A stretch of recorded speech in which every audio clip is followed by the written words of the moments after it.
Welcome to the Humorous Review, where today we get to review the 1963 Caldecott medal-winning book, Where the Wild Things Are, written and illustrated by Maurice Sendak.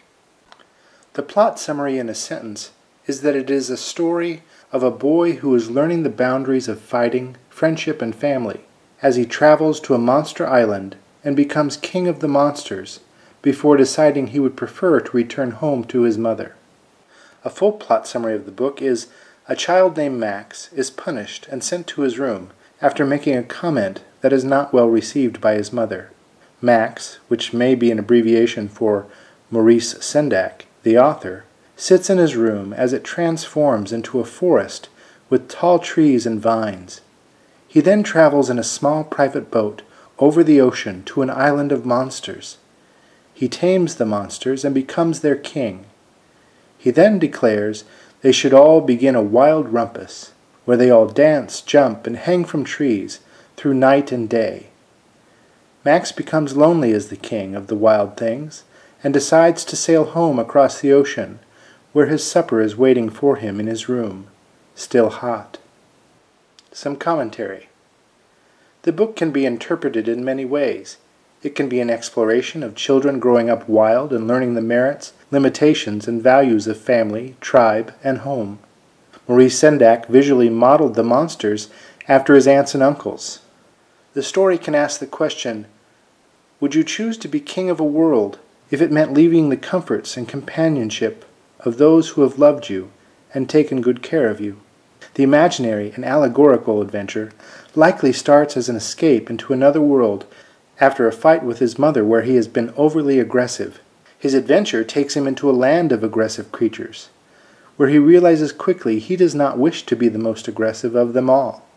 Instead, he has them join him in play. Then, after being king, and playing to his heart's content, he decides he would rather be home with his mother.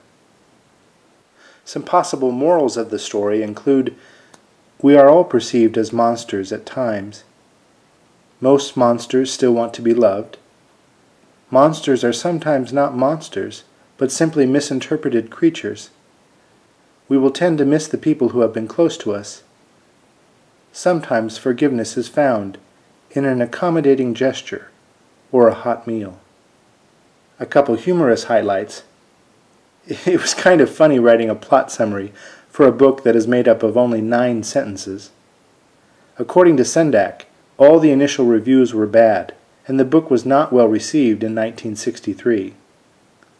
Some cliches and assumptions the story challenged. Children won't like a melancholy book about monsters, loneliness, and forgiveness. And nobody likes cross-stitch art anymore.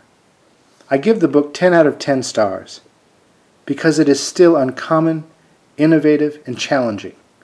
The mixed media illustrations are remarkably deep explorations of mood, texture, and emotions. If you are a fan of illustrations, I recommend the hardcover over the paperback version, because the hardcover version has better paper stock, better color reproductions, and larger images. The book can be enjoyed on so many levels. For youngsters, it works simply as a marvelous and mysterious adventure in the land of monsters. And for older folks, the book is timeless and explores beautifully a cognitive stage in young boys. If you have not read the book, it's worth your time. A question for you is, what other moral, humorous, or innovative ideas do you find in this story? Tomorrow I'll be reviewing Where the Wild Things Are, the 2009 movie. If you'd like to see the next review now, click on the box in the upper right corner. All reviews are indexed at humorousreview.wordpress.com. If you want us to create new reviews, then please rate, comment, or subscribe. Thank you.